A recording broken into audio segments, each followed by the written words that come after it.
We have with us Mr. Varun Goenka, President, Strategy and Growth, Waaree Energies, who is driving long-term growth, partnerships and companies' evolving global playbook. Varun was amongst the earliest identifiers of energy gigatrend, long before most in industry believed, and he led from the front on Waaree's maiden fundraisers in 2022 and in 2023. He recently authored the book called The Green Revolution Gigatrend to share his views on the multi-decade, multi-trillion-dollar trend ensuing. He brings over 2 decades of distinguished experience in Indian capital markets from industry-leading organizations like Value Quest, Nippon India Mutual Fund, where he was in leadership position. Having done financial engineering program under Indian School of Business, UCLA Berkeley, and attended several investing in capital allocation program over the years at Flame University, including the Yale Financial Markets program, today, Varun is going to be framing and delineating the immense opportunity that lies at the heart of global energy transition. So without further ado, can I request Mr. Varun Goenka to make his way onto the stage and enlighten us all with his practical experience, expertise and exposure. Pranam to everybody who is here. Thank you so much for coming. Sorry we're running maybe 10 minutes late. Please check the echo. I hope it's audible at the end. In deep gratitude to Hitesh Bhai Doshi for getting me here, giving the opportunity, and HM Sir for consistently supporting me. But before I begin, I want to really acknowledge the team that has worked so hard for the last few days for this event. Rahul and Rohit and Atul from the IR team for their flawless efforts in the last 1 week. Karan, Sharad, Shravanti that helped us on our content that you're going to see and be bowled by. Ajay and Jatin from the marketing team, thank you so much guys for your relentless support in the last week. Let's have the presentation. So what I'm going to speak about is what Rudhima has already introduced to you. I won't spend time. This is about a multi-decade, multi-technology, multi-terawatt and multi-trillion-dollar trend that we are ensuing, one of our lifetime. And as they say, Tamso Ma Jyotirgamaya, lead us from darkness to light. Today we are literally moving from dark, polluting fuels to past the clean and infinite light of the sun. Standard disclaimer, we are going to cover 5 aspects, forces at work and other things. So we're talking about 3 major forces at work: technology, economics, and geopolitics. And I'm going to explain very briefly all the things. Energy transition is not for the first time. It's entering actually its 3rd phase. As we speak, we've moved from wood to coal, from coal to oil, and now we're entering another phase of renewables. But what is different this time is the speed of change. Things that took decades to happen are happening in years. We are moving from technology transition because of shift from molecules to electrons, and from fossil to renewables, from molecules to electrons as we seek towards more efficient sources of energy. This is the first time in 100 years that renewables has crossed coal. Just recently, today renewables are 33% and it's just crossed coal. There is consistent and predictable acceleration in adoption of this giga trend, and driven by wind, solar, and battery storage. There are some ancillary technologies also, but these 3 are the dominant technologies that we see. In any exponential curve, we see projections and estimates always lag, and that's what we see. There is consistent lag in what research or consulting community tends to feel what is happening. Things are moving much faster than we thought. This is the age of renewables, which is irreversible and in the best interest of consumers. We are moving from a source of concentration of power to accessible manufacturing technology. We are talking about finite sources to infinite sources. We are talking about below the ground to manufactured energy. And recent incidences of the Middle East only confirm that we need to take control of our own energy sources. This is the largest geopolitical and regulatory alignment in history, where countries, institutional capital, corporates, consumers are aligned to a single goal, a single mission, but their objectives might be similar or multiple. For example, energy security, or moving to a cleaner fuel, or energy independence, but the goal of all stakeholders and consumers is aligned. Electrification is driven by a trifecta of multiple forces. One, technology is able to now electrify all major consumers, which is factories, residential, commercial, and transportation. Secondly, increasing energy consumption driven by air conditioning, data centers, electric vehicle charging, etc. And the third being increasing share of renewables in electrification. What was not possible 20 years back is happening at a scale that we can't imagine. Clean energy is 3x more efficient because of lesser auxiliary losses of fossil fuels. The graph clearly shows that there is a 30–40% loss of energy in the older technologies, versus the newer technologies are far more efficient in both generation and transmission.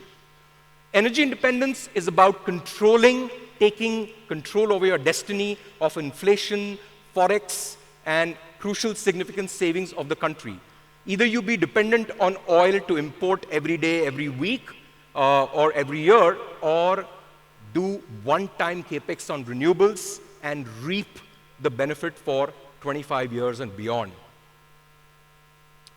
Simple is scalable. Focus on modular technologies with steep learning curve, and the reason why solar and battery are dominating is because they are simple, they are standardized in the degree of complexity. And exactly on the top right is nuclear, which is the most complex. I think we all know about the gold rush that is happening in data centers, and speed to market in data centers. At the core of that is speed to having power source. The bar clearly shows solar and batteries can be enabled in a few months or a year at the most, versus some of the more fossil fuel generation-based or nuclear can take several years. Modularization of technology. This is the only technology in the world where it can be on your palm, behind a laptop, and also at thousands of crores, thousands of acres at scale. So there is gigawatt level, and there is also kV level at your house or behind any appliance. God parity is when wind, solar, battery come together to provide you round-the-clock power at fossil fuel rate. The world has already reached that tipping point. The utility scale energy storage, the cost has also reached the tipping point, and this is further creating a virtuous cycle. So solar plus battery energy storage is creating a virtuous cycle because of cost reduction and increased adoption, and I will show you a live case study in this. 1976, we had 1 megawatt. It was at $100 per watt peak, which implies an industry size of $100 million.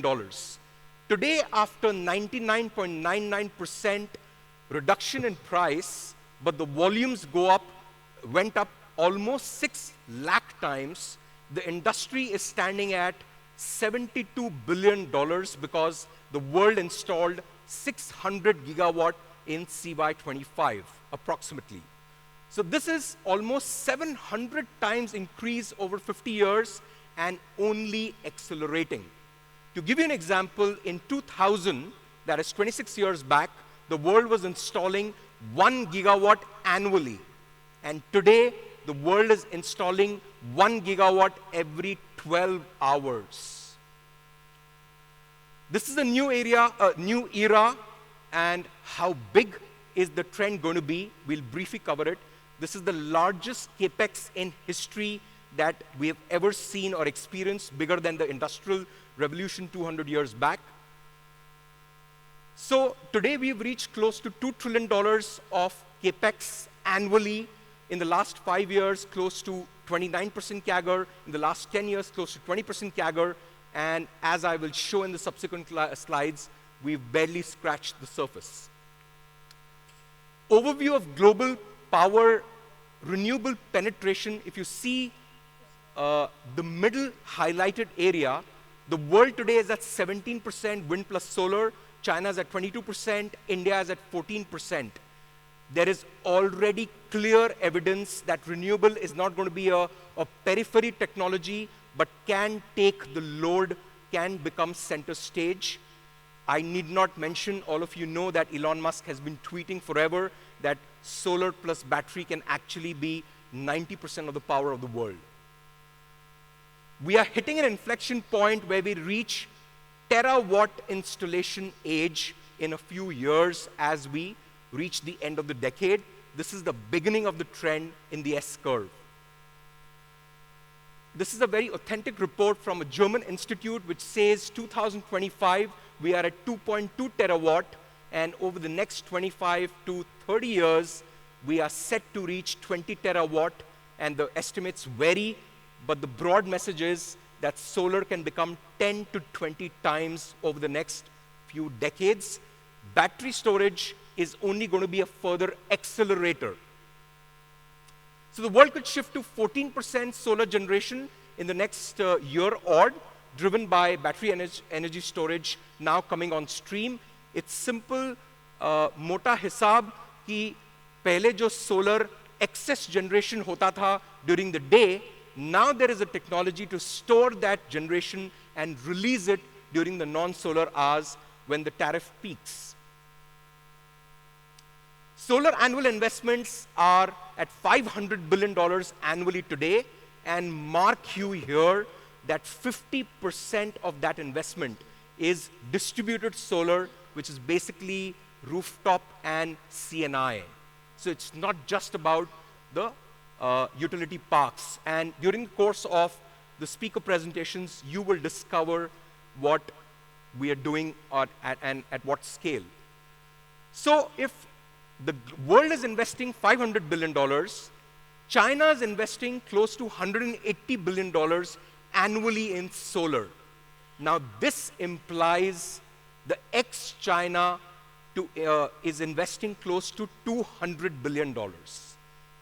Now, even a 5 or 10% market share of that pie implies a giant opportunity for an integrated manufacturer.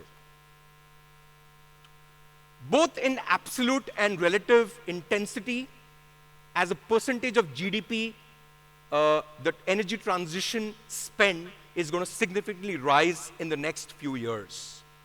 The India opportunity, very, very important to understand. Ultimately, where is the gold? Where is the money? That's the answer. I see a shining sun outside, but the stars are also aligning for both the country and the players who are ready and agile. There is no such thing as a rich country which is energy poor. So India, to become Viksit Bharat, has to become energy abundant. India will avoid a coal boom on the same scale as China. China today has already reached close to 44% renewables, which means wind, solar, hydro, nuclear all combined. India is still at the tipping point of that. Okay, this is again from the NTPC Planning Committee publicly available content, which shows that our per capita kVh is set to more than triple over the next 25 years. Our renewable as a percentage installed is going to more than double in the next 25 years. And the trend has just begun. I think this clearly shows that solar, which is today in CY25, 150 gigawatt installed, is going to be close to 400 gigawatt in the next 7 years. and close to 1,200 gigawatt in the next 25 years. Battery, which I've highlighted, is barely a gigawatt today, is going to rise to much, much larger, over 200 gigawatt hours in the next 7 years, and much beyond. This is the CTUL data, which shows the connectivity of utilities across the states. The broad message is that there is 125 gigawatt of connectivity which has been approved. And if one says around 4 crore, 4 crore per megawatt is the capex, that implies a 5 lakh crore opportunity over the next few years, and T&D requires equal amount of spend. So 10 lakh crore ki opportunity to khali in these states, in these approved projects without any pipeline is what we're talking about. This does not have CNI and rooftop and Kusum and a lot of other programs of the central government. Over 1 lakh crore of import substitution opportunity for component supplies related to the power industry, right? And that import substitution itself is a very high growth for manufacturing industry. Today, manufacturing is sovereignty. Again, another example, $18 billion worth of equipments can be localized here over the next few years. This is a CEA report which has some data. 73 critical equipment related to power electronics have been identified for import localization. Okay, so the value migration is moving from plain vanilla solar to hybrids, FDRE and RTC, which implies the demand for solar and BESS is only going to rise much, much further than we are already talking in history. How does that increase? Is on the left, it shows plain solar, the kind of module requirement it has. On the right, which is RTC, round-the-clock power, or FDRE, which is firm dispatched renewable energy, requires much more higher in terms of modules. So the demand is for modules only going to rise in India. A busy slide, but let me simplify. India data center boom that you're already seeing under the news that we see every day. 1 gigawatt of solar requires close to $7.5 billion, but it requires $1 billion to be spent on renewable generation if we assume 50% renewable backing and $1 billion on grid-related capex. So that's a $2 billion opportunity for integrated manufacturers per gigawatt, and India is talking about 10 gigawatt. Market opportunity by the segment, sorry, it's a busy slide. The broad message is over the next 7 years, the total capex on modules plus BESS plus transmission is going to be close to $250 billion in the next 7-8 years and $1.3 trillion or more over the next 25 years. And a large part of that capex is solar as a core. Reimagine the future, dare to dream. The traditional energy value chain is set to completely change. The old hydrocarbon infrastructure is set to change, reform, and rather than speaking, I will show you a video how does that transition happen. Solar is the most versatile, malleable, adaptable, and thus scalable technology ever, and it's because it is built on the entire semiconductor value chain. The sun has been the most reliable, predictable source of energy and eternity for oil, for all, and nobody has the monopoly for it. 100% solar, wind, battery is possible now, and the world is already moved beyond dream to execution that we'll see in subsequent tracks. The energy trilemma is about irreversible shift, complete redistribution of profit pools in the industry.